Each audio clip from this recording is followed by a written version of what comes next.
Deus Pai, agradecemos ao Senhor por tudo e mais a palavra que vai nos conceder, a unção do Teu Espírito, no poder que é no nome de Jesus Cristo. Queremos, Deus, meu Pai, pedir que a cada dia o Senhor nos conceda mais e mais de Ti. Aleluia. A palavra de Deus, no livro de João 4, 23 e 24, diz assim: mas vem a hora, e já chegou, em que os verdadeiros adoradores adorarão ao Pai em espírito e em verdade, pois o Pai procura a tais que assim o adorem.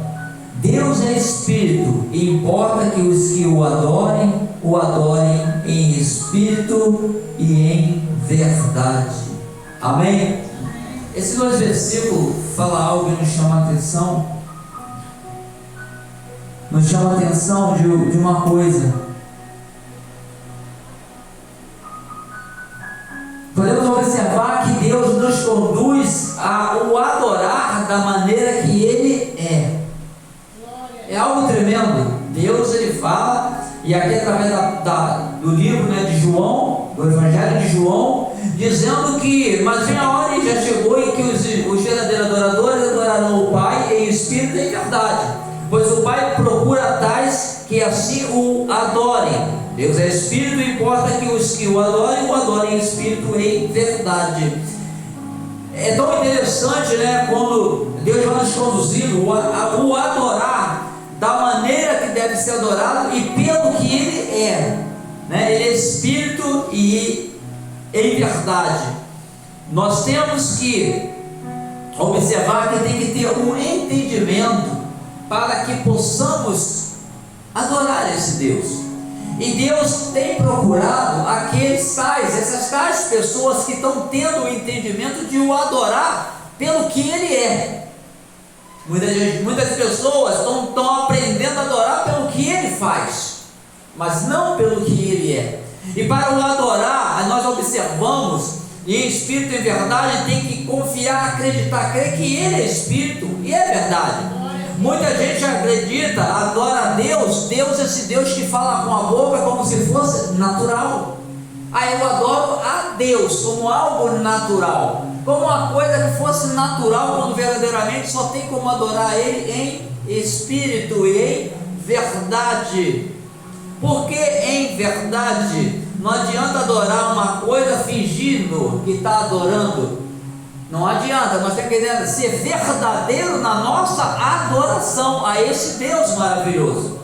Porque ainda que os olhos não viram, e o ouvido não ouviram, nós não vimos Ele, e Ele na glória enviou o Teu Filho, que hoje também nós não o vemos, mas nós cremos da mesma forma, porque aquele que está no Pai está no Filho, aquele que está no Filho está no Pai, e nós também o adoramos hoje através da confiança e da certeza em espírito e em verdade de quem Ele é e que Ele está à destra de Deus. Ou seja, nós temos que entender e compreender, porque tantas coisas acontecem e nós vemos às vezes certas adorações, mas falsas adorações. Nós estamos tendo um entendimento de como o adorar pelo que Ele é. E quando nós temos entendimento, a gente tem a possibilidade de o adorar ou não o adorar, porque mesmo com o entendimento e a compreensão, você vai ter o livre arbítrio de adorar ou não adorar. Muitas pessoas também acreditam e sabem que é, mas não o adoram, porque só busca os feitos do Senhor, não busca adorar pelo que Ele é. Fazendo ou não fazendo, Ele é digno de toda adoração. Aleluia. Por isso que Deus procura os tais que o adorem em espírito e em verdade. Deus, Ele está sempre, e Ele sabe, quando Ele procura, Ele não precisa ficar procurando, só do lugar que Ele está, Ele já vê todos. Ele já conhece todo, não importa onde quer que esteja, aqueles que verdadeiro o adorem. Por isso que nosso Deus, pela onisciência, Ele sabe quem adora e quem não adora. O pecador pode adorar? Pode adorar. pode adorar. Tem gente que não é pecador e não adora a Deus, nem tem Ele como seu Salvador. Só que tem que separar, né? Quantas vezes nós falamos aqui no culto passado, daquele que falou: Senhor, mas eu sou isso, sou aquilo. Aquele ladrão da cruz adorou a Deus, de uma forma o reconhecendo, né? Aquilo ali, e ele foi abençoado, porque ele adorou na hora certa e teve tempo de adorar. Só que tem muitas pessoas que estão perdendo tempo de adorar e pode não dar tempo mais de adorar. Tem muitas pessoas que podem adorar e não adoram. Tem outros que não têm nem condição de adorar, porque ele não tem nenhum entendimento e conhecimento, por vários os motivos que seja. Aí nós vamos observar, olha só como é tremendo. Aí nós vamos lá para 1 Coríntios, só ir para frente um pouco, para passar em Romanos, Atos, Romanos. Vai lá em 1 Coríntios 2, 14 a 16. 1 Coríntios, depois de Atos, já vem Romanos.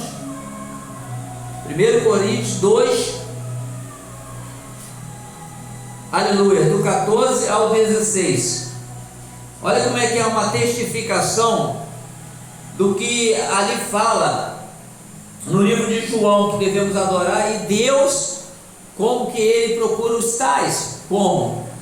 A palavra de Deus diz assim, 1 Coríntios, continuando, 2,14, ora, o homem natural não compreende as coisas do Espírito de quem? De Deus, pois lhe parece loucura, e não pode entendê-las, porque elas se discernem espiritualmente. Mas o que é espiritual discerne bem a tudo, e ele de ninguém é discernido. Pois quem conheceu a mente do Senhor, para que o possa instruir? Mas nós temos a mente de Cristo. Olha só como é algo tremendo na nossa vida. Quando fala aqui que o homem natural não compreende as coisas do Espírito de Deus, pois lhe parecem loucuras. O homem natural, nós somos o homem. Quando fala de natural, é como aquele que não tem o entendimento do espiritual. É uma coisa, o ser humano tem aquele que não tem Deus, não tem o Espírito Santo, e tem aquele homem que tem Deus, tem o Espírito Santo. Então o natural seria aquele que não tem ação do Espírito Santo, e o que não seja natural seria o que tem o Espírito Santo. Mas aqui está falando do homem natural que não discerne, não compreende as coisas do Espírito de Deus. Por quê? Porque dentro dele só está as coisas naturais, não tem as coisas que move o entendimento, a compreensão desse Deus vivo, que é a ação do Espírito Santo. Quando nós temos a ação do Espírito Santo dentro de nós já não somos aquele homem simplesmente natural, tem algo diferenciado dentro de nós, ou movendo em nós. Então aqui tu vê que a Bíblia vai falando que as coisas parecem loucura. Já entendeu? Quando você fala de Deus, muita gente fala: que isso, não existe, você está doido, você está com... não fala, tantas coisas falam. Quando você às vezes fala algumas coisas do Senhor, tem gente que não aceita, porque é um homem natural, ele não consegue discernir o que tu está falando, porque ele não tem a ação do Espírito Santo na vida dele. Ele não teve ainda aquele encontro com o Senhor para que o Espírito Santo viesse também habitar dentro dele, para mover e ter essa testificação que ele já deixou de ser natural para ser um homem espiritual. Por isso às vezes a gente está em algum lugar e você está falando da coisa, mas você tem o Espírito Santo, e a pessoa não tem, a pessoa que não entende, não aceita, rejeita de toda maneira, e nós não podemos obrigar ou forçá-lo a entender, porque ele não discerne as coisas do Espírito, porque ele não tem a ação do Espírito Santo. Aí podemos dizer: mas é aquele que tem, por que ele não entende? Aqui está falando da separação, mas eu estou botando algo a mais. E aquele que tem às vezes não entende, mas o que está se movendo dentro dele? Será que ele tem, mas tem alguma coisa que está à frente do que ele tem? Será que tem uma coisa falando a mais do que deveria ouvir dentro da mente dele, ao ponto da pessoa ouvir e não entender, e não compreender, e nem discernir? Aí é algo que está acontecendo na caminhada dele para com ele, ok? Mas aqui está falando só daquele que não entende, que é natural, e daquele que entende, que é espiritual. Porque a gente, para adorar Ele, tem que adorar o Espírito em verdade. Então, para haver essa testificação, tem que ser de dentro de nós para o Senhor, para o nosso Deus. E fala assim, ó, as coisas parecem loucura. Realmente, tem gente que pensa que é uma loucura, né? Ah, o inferno é aqui mesmo. Morreu, acabou tudo. Quando fala de vida eterna, muitos dizem, não, morreu, acabou. É loucura para ele ouvir o negócio dele, porque ele não tem um discernimento espiritual. A promessa, a palavra de Deus, não houve nenhuma testificação. Ele até ouviu, mas não tem o que testifique dentro dele, que é a ação do Espírito Santo, que testifica as coisas de Deus, que Deus é o nosso Deus, que nós somos do Senhor. Tem que ter a presença do Espírito Santo. Ela é necessária dentro de nós, é uma testificação. E não pode entendê-las, porque elas se discernem espiritualmente. Eles não conseguem entender porque espiritualmente eles não entendem nada, né? Pode ter um doutor, pode ter um cientista, se ele não conhecer a palavra de Deus, mas a profundidade do que é a palavra de Deus, não são simples escritas, e simplesmente igual um livrinho de história inventada. É algo que é real, é algo que pronuncia o que vai acontecer, já pronunciou o que já aconteceu e o que estamos passando. Então é algo diferenciado que tem que ter para entender as coisas do Espírito. E ao pouco a gente vai dando crédito, ouvindo, a gente vai tendo mais entendimento para crer mais, acreditar e permanecer e prevalecer nessa verdade. O 15 diz assim: mas o que é espiritual discerne bem a tudo que é a tudo, e ele de ninguém é discernido. Porque se ele entende, aqui fala algo tremendo, né? O que discerne bem a tudo, e ele de ninguém é discernido. De ninguém é discernido. 16: pois quem conheceu a mente do Senhor, para que eu possa instruir? Mas nós temos a mente de Cristo. O que quer dizer? Paulo, né? Ele pelo conhecimento, né? Que escrevendo aos Coríntios, e é algo que vai passando de geração para geração, né? O apóstolo Paulo teve uma convivência com os discípulos de Cristo, e eles, nas experiências deles, né, com o Senhor, quando estava na terra, também se fez carne, habitou entre nós, quer dizer, entre aquele povo lá atrás, entre nós, não quer dizer que foi nossa geração, entre o ser humano, o povo daquela época, entre nós, o povo daquela época, falando, referindo-se à presença do Senhor na terra. E ele demonstrou, né, na ação, no ensinamento, no que acontecia, nos sinais, nos milagres, também na questão da onisciência, porque ele entendia. E quando, Deus e o Senhor, a gente vai discernir a mente deles? Não, é o contrário, ele que discerne a nossa mente, porque nós fomos criação dele. E aqui fala, quem pode discernir a mente do Senhor? Quem somos nós, né? Ele discerne a nossa mente, mas nós não. Ele é o Criador. O que ele vai fazer, o modo para fazer, vai dizer, Deus vai fazer isso, Deus vai fazer, tu não consegue. Ainda que ele faça, você não tem como discernir a mente do Senhor.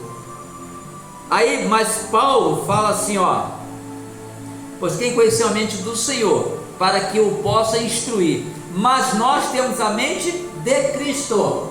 Olha só, Paulo, quando falou que nós temos a mente de Cristo, você vê que ele não falou, não, mas eu tenho o meu entendimento, eu tenho a minha compreensão, né? Tudo da própria pessoa, do homem natural, né? Eu tenho, eu sei. Não, ele falou, nós temos a mente de quem? De Cristo. Ou seja, né, a mente dele já tinha sido pautada, já tinha sido pelo que ele passou para com o Senhor ali na terra, e o que ele aprendeu, o que ele viveu, tanto com a presença, com tudo aquilo que ele passou. Você vê que ele já fazia as coisas de acordo com o que ele aprendeu, né? Aquilo ficou nele, na mente dele. Então ele praticava as coisas, falhava algumas vezes, com certeza, que não tem nenhum homem perfeito, mas a mente dele estava voltada em quem? Em Cristo. A nossa mente, quando nós damos ouvido ao Senhor, ela está voltada para quem? Para Cristo. para as coisas dele. Ele não está aqui, mas as coisas que ele fez, as coisas que Deus fez através dele, as coisas que o próprio Deus fez. Mas ele falou a mente de Cristo porque ele vivenciou aquele momento com Cristo. Hoje nós vivenciamos com Cristo, mas em espírito e em verdade, porque ele agora está à destra do Pai. Porém, nós vemos que quando Paulo falou aquilo aos Coríntios, falando, e nós estamos ouvindo hoje a respeito disso, é porque ele seguia o que Cristo fazia. É igual quando uma pessoa começa a falar algo, tem que passar na mente, algum ensinamento, alguma direção, não é isso? Aí depois você vai seguindo o que ele ensinou a você, aí tu vai dizer, tem a mente dele, mas não é em si, a mente dele em você, não, é o que tu aprendeu dele e você faz aquilo que você aprendeu. Por isso que Paulo estava falando, eu tenho a mente de Cristo, nós temos a mente de Cristo, porque o que ele passou para nós, o que está em nós, então nós fazemos de acordo com aquilo que ele tem ensinado. Quer dizer, ainda que lá não fosse 100%, porque é ser humano, mas ele tinha a mente, ou seja, mais posicionado com aquilo que o Senhor o ensinou. E nós estamos sendo direcionados pela palavra, a nossa mente, a ter essa mente. A mente da palavra de Deus, a mente da direção de Cristo, a mente da ação do Espírito Santo, ter esse conhecimento. E quando você falar com alguém, vai ver que na tua mente, que sai da tua boca, tem algo diferente. Tem algo que veio da palavra de Deus, né, do que nós cremos, nós confiamos, da parte de Deus. Vai observar que tem uma diferença. Como se aí poderia dizer, a mente de Cristo, não é porque nós temos aprendido a respeito da palavra, e isso jorra de nós, porque nós temos crédito, porque nós recebemos, e vamos observar que tem alguma coisa diferente na tua vida. Você não é simplesmente aquela pessoa que tu era, não, alguma coisa já houve uma mudança. Paulo também teve uma grande mudança. Para ele chegar a falar isso, lembra o que a vida dele foi lá atrás, né? Mas você vê como ele chegou a falar isso. Mas antes ele falava que tinha a mente de Cristo? Não.